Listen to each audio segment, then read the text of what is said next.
Znate kako kažu naši ljudi? Super je sve to u inostranstvu, Amerika, Kanada ili bilo gde. Radiš, imaš pare, život je super i onda samo preko noći ostaneš bez posla i onda si niko i ništa, gubiš sve i ne znaš šta ćeš. Da li su naši u pravu, bilo da žive u inostranstvu ili su i dalje na Balkanu? Da li kada ostaneš bez posla preko noći gubiš sve? Da li si niko i ništa ili nisi? Ostanite u ovom videu da čujete iz mog iskustva, pošto je meni trenutno posao na staklenim nogama, što se kaže, klima se jako, pa ću vam objasniti o čemu se radi i kakve su mi opcije. Vežite se, polećemo. Ajde. Dobrodošli u novi video. Kao što ste vidjeli na početku videa, nije tema sjajna, a ja nisam neraspoložena. Zašto i kako, sve ću vam ispričati u videu. Da nisam se nešto spremala, sada sam vadila neke podatke ili nešto iz života i pisala sebi podsjetnike ili skripte, nego pričam ono što znam, a nadam se dosta vas ima u Kanadi koji ćete me potkrepiti nekim činjenicama i možda i rešenjima ili uopšte bilo čime, mišljenjem vašim u komentarima naravno. Još jednom da vas podsjetim, ako nas gledate stalno ili ako ste se prvi put uključili ili povremeno, da proverite ono dugme subscribe, obično je crne boje, da stisnete. Meni stvarno jako znači da me podržite, pogotovo u ovakvim momentima. Šalim se, ne hvatam na patetiku, ali jednostavno eto. Počela sam da vas podsjećam i vidim da se taj broj između ljudi koji su pretplaćeni, to je subscribe-ovani i koji nisu, promenio. Verovatno je dosta vas zaboravilo da stisne, jer vama to u suštini ništa ne menja, a meni stvarno, eto, taj mali samo tap na subscribe menja moj život, da tako kažemo, na YouTube-u i moje neko pravljenje videa i ostalo. Da se mi vratimo o temu. Što se tiče posla, stvarno se ne šalim, nije šala. Eto, ljudi koji su u Kanadi, a možete da ukucate na Google i da vidite, znači ne lažem. Meni je trenutno posao na klimavim nogama, to jest ne znam šta me čeka. Većina, pretpostavljam da svi znate koji gledate, ali ako ne znate, ja radim u bolnici, to radim u kuhinji, to se ovdje zove food service i sad tamo imaju razni neki zadaci. Nisam klasična kuvarica, jer to je sad opširna tema i opet kažem, i specifična tema i možda neko i ne voli, pa i ne razrađujem toliko. Ali u bolnici sam 1,5 dana radim, to je od avgusta pretprošle godine, pa tako oko 1,5 dana. I ja radim, znači, ovdje u St. Katerinu, mi pripadamo, to se zove Niagara region. U taj Niagara region, što se tiče bolnica, sad samo govorim, pripada, znači, St. Catherine, Niagara Falls, Niagarini vodopadi grad, ima jedan grad Welland, ima Fort Erie, Port Colborne i imamo neki Newport. Mi smo, znači, centralna kuhinja u toj bolnici koja šalje hranu u sve ostale bolnice i onda naravno se nazad vraća suđe, pere se i sve tako i ovo nanovo, nebitno. Da ne ulazim u tu priču, da ne odlazim sa teme. Koliko sam ja razumela, opet nisam upućena mnogo, vi ćete mi pisati ili nećete, ali razumećete svako kroz priču, gdje je bolnica u Wellandu, uz bolnicu ima i starački dom koji je star jedno 50 godina, ja mislim. Ne znam koliko je unutra rezidenta, stanara, da tako prevedem, pa stanara jeste. Ali on je star 50 godina, imali su skoro inspekciju i to imali su jako velike nepravilnosti, to je stvari koje ne ispunjavaju uslove za normalno poslovanje ili ti za normalan rad, za bezbednost i za sve ostalo, ne znam ni ja šta sve.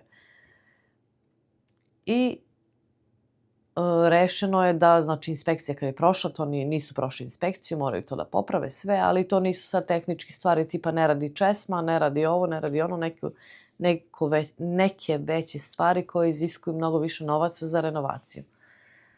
Taj, znači, dom je državni, inače i bolnice su državne ovde, bar ovaj što se tiče Niagara regiona, jer nisam znala, ja sam mislila da ja u bolnici u kojoj radim da je privatna, ali nije.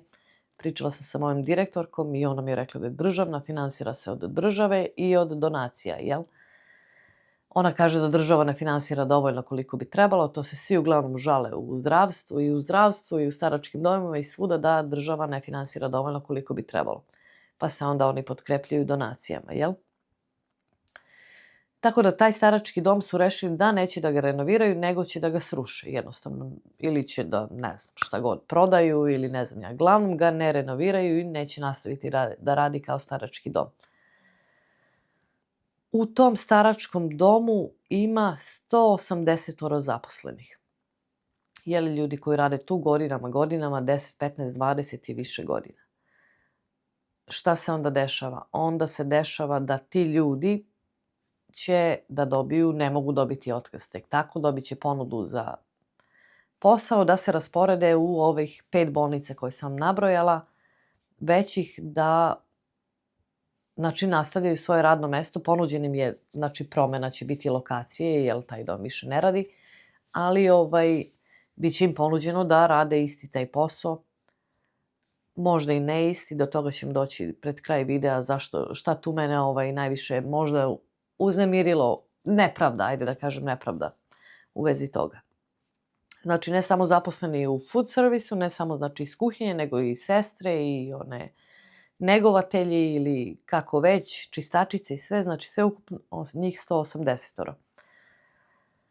Plan i program, ono što ja znam do sada, nisam se mnogo raspitivala, počela sam pa sam onda se malo razmislila i rekla možda bi mi čak i odgovaralo, pa i nisam toliko. Ali one činjenice koje znam, bit će im ponuđeno, neka žena radi u tom domu 20 godina, 10 godina, 5, nije bitno.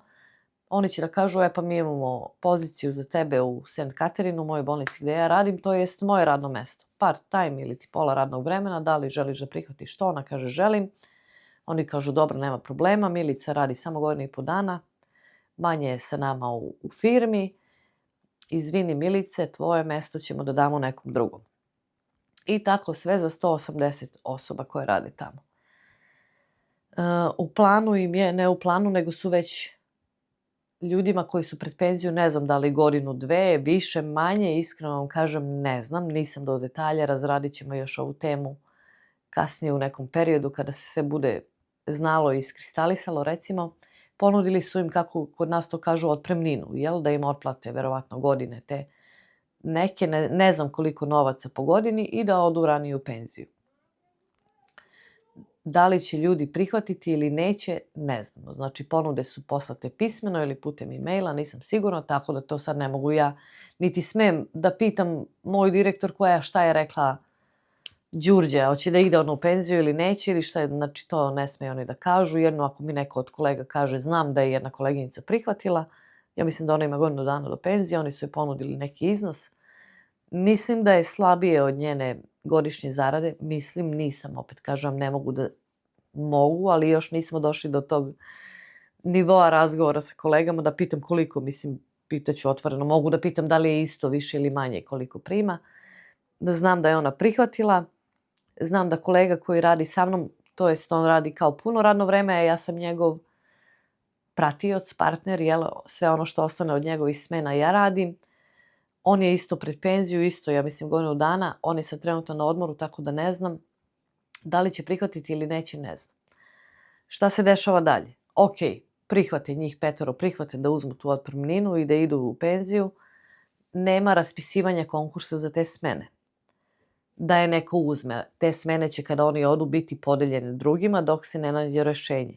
A rešenje je, znači, smena ostaje prazna.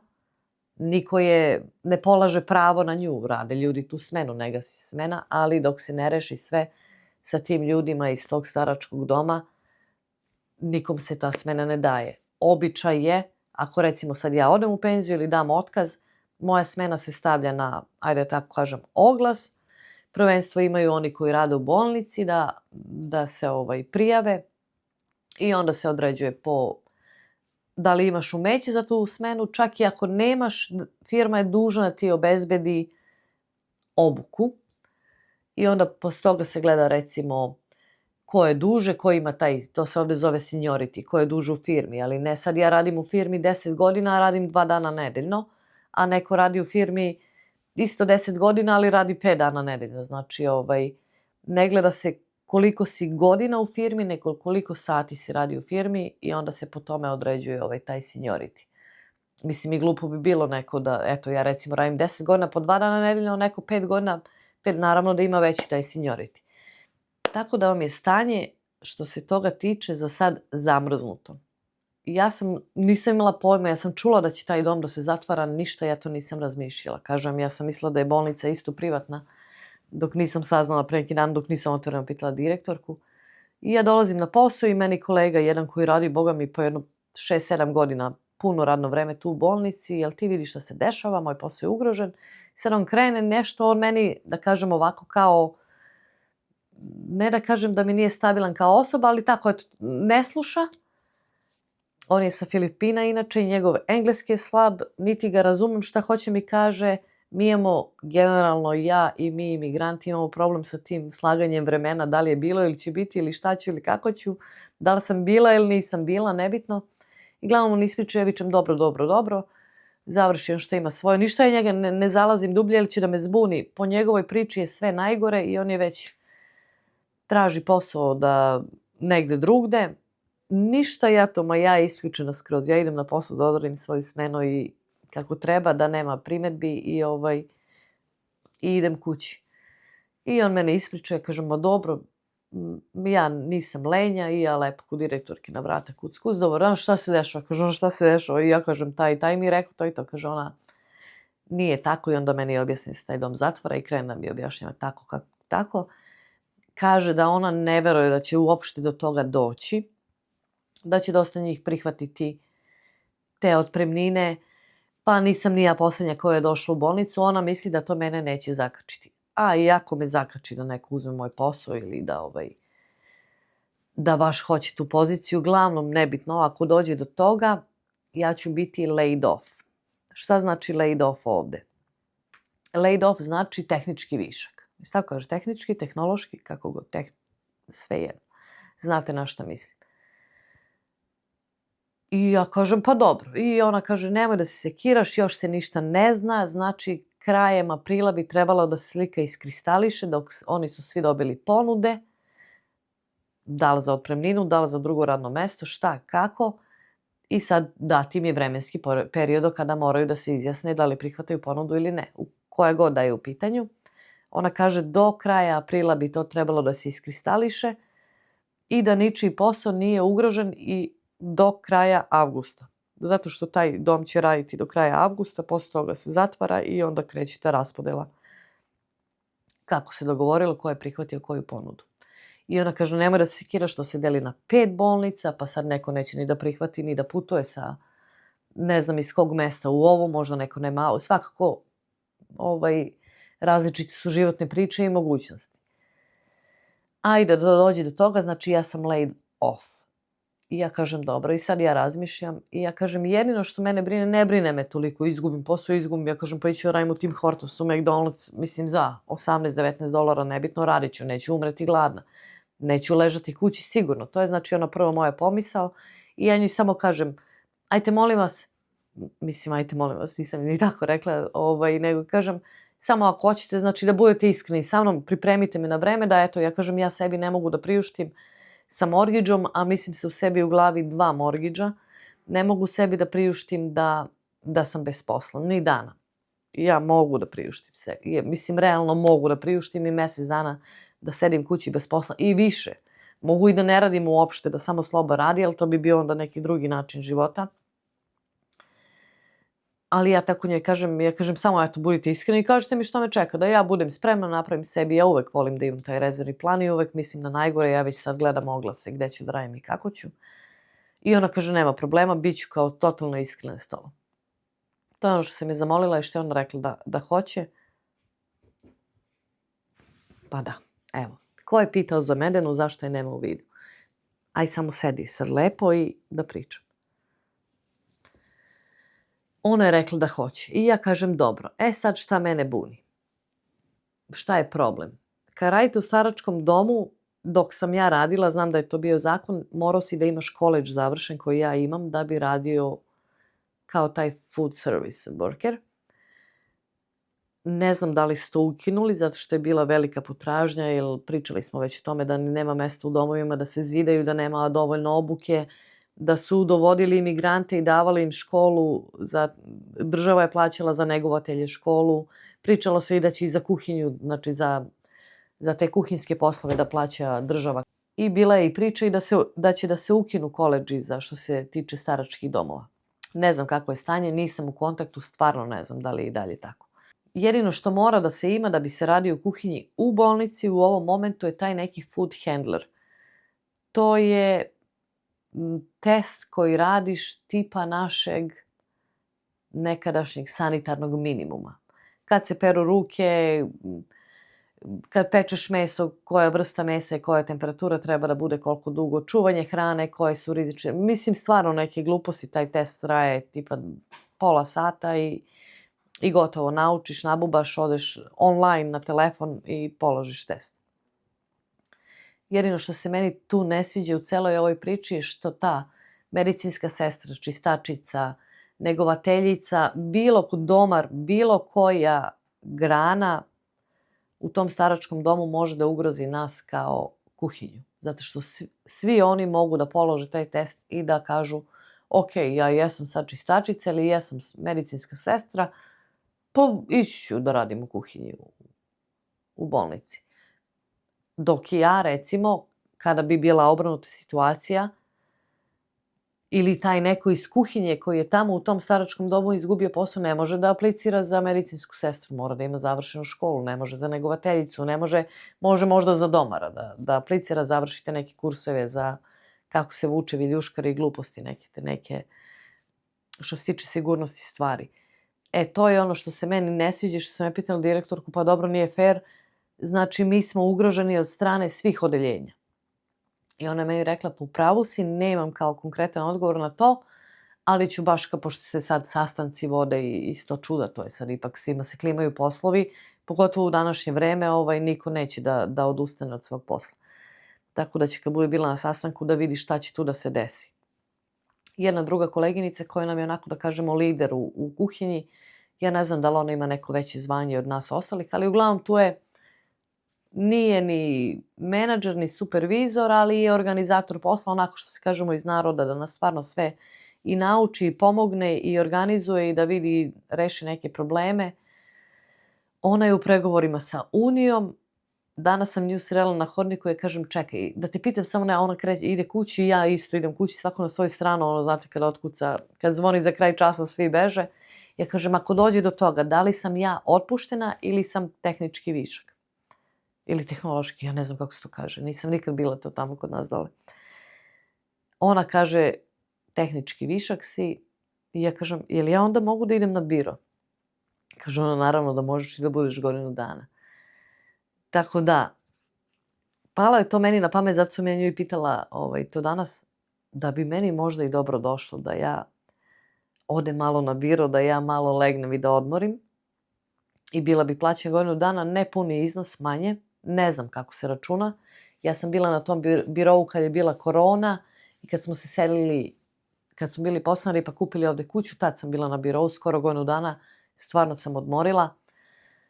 Koliko sam mogla, imali smo i oko kuće posla dok smo se uselili i sve završavali, ali ne znam koliko U to vreme su plaćali dobro, jer bila je korona, svima su odobravali, ja sam tad dala otkaz.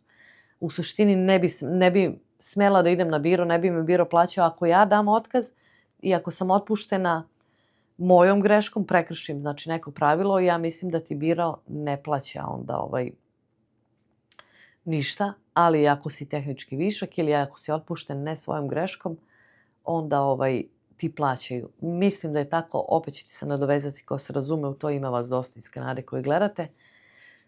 Tako da sam razmišljala i ja kažem, pa ovo je taman ono što meni treba da malo, eto imam, neka bude i 50%, a bilo bi više od onoga koliko zarađujem. I taman da odmorim malo i da se posvetim više YouTube-u i toj novoj kući i svemu što treba da bude, tačno bi mi dobro došlo. Ali mi kaže ova koleginica, nema od toga ništa, ja pregovaram sa Unijom, mislim, ne pregovara, ali razgovaraju, sluša naše neke predloge i kaže da od toga nema ništa najverovatnije, da se ne sekiram ništa. Ja se mislim sebi, gde se sekiram, sestra slatka, tako bi mi dobro došlo. I to, kad bi me oni stavili na taj laid off, ne bi bilo samo da sam tehnički višak i gotovo, nego bi bila taj višak sa mogućstvom da se vratim 4 godine. Znači, ako neko je odlučio da neće u penziju i dođe uzme moje mesto ili bilo koje mesto, pa ode u penziju u tom periodu, u te 4 godine, ta smena ne ide na oglase, nego mene verovatno zovu ili neko je, ne znam, uglavnom sa mogućnošću da se vratim. Tako da je i to dobra opcija i to bi mi isto baš leglo. Jedino što me brine, ali do tada bi trebalo već da bude sve završeno što se tiče kuće. Da, pošto nismo ugroženi, eto, znaćemo krajem aprila sve. Ako nećemo raditi više, znači radimo do kraja avgusta. Jedino mi je vezano za ovu novu kuću što kupujemo. Mi smo za taj kredit, kako se kaže, preodobreni, znači treba još samo, to je sve urađeno, treba samo se odobri. Svu smo mi papirologiju uradili i jedino što me brine je to da mi opet traže prosjek plate i koliko dugo radim u firmi, koliko sati imam i bla, bla, bla, sve ostalo, da mi jedino na to ne utiče. Ali po ovim proračunima ne bi trebalo. Eto, to vam je moja priča. Znači, jedino što me brine je da se to ne završi sve pre nego što završimo s ovom kućom, da bude ono konkretno baš sve finalizirano sa bankom što se tiče kredita. I jedino ne bi voljela da izgubim posao, jer kažem, eto, državna je firma i jako dobro plaćaju, nemaju konkurenciju uopšte što se tiče plaćanja. Jako sam zadovoljna, ali da radim. Ne mogu da kažem da mi je posao pesma i laganica. Ima nekih smena gde mogu malo da kao manje radim, ali generalno se radi dobrano. Odradiš ti svoju satnicu. Eto, drugari, to su vam opcije koje imate ako ste u inostranstvu i ostajete bez posla.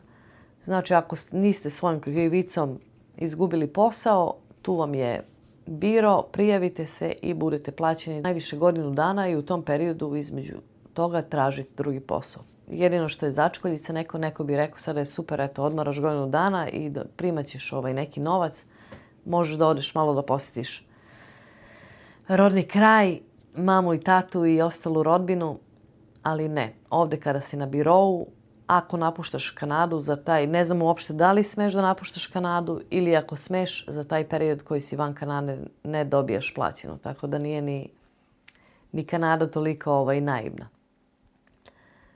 Nije kraj sveta ako ostaneš bez posla. Posla uvek ima. Ja gledam jesu manji novci. Ja sad gledam bude to razlika, boga mi, $5-7 manje nego za ono što ja sad radim u nekom staračkom domu, ali opet bolje raditi za sitne pare nego sedeti kući i ne raditi ništa i čekati možda na pomoć od države ili nešto. I ja takva nisam. Ja već gledam oglasi šta ima. Promenit će se tu još 1000 stvari dok to dođe sve na svoje, a možda i nisam ugrožena da izgubim posao, ali eto. To vam je moja priča. I sad bi neko rekao, ja sam rekla jednoj drugarici, sam mi poslala poruku i ona kaže, ne mogu da verujem da što si ti meni sad napričala, ti ćeš dobiješ otkaz, pa kako se to dešava u Kanadi? Ja kažem, daj. I onda sam je pozvala i objasnila je sve, daj, šta se sekiraš, posla ima. Ima ovde 3 pekare u ulici, mogu samo da idem. Mislim, ne brinem se, stvarno se ne brinem za posao. Da li je to ono što ja želim ili nije? Za prvo vreme, ko te pita, radili smo razne poslove koje nismo voleli i želeli i nervozni se vraćali kući, pa neće nam ništa biti dok ne nađemo ono što želimo. Tako da, drugari, do nekih novih životnih priča i nekih možda drugih avantura, ostajte dobro i vidimo se u sljedećem videu. Ćao!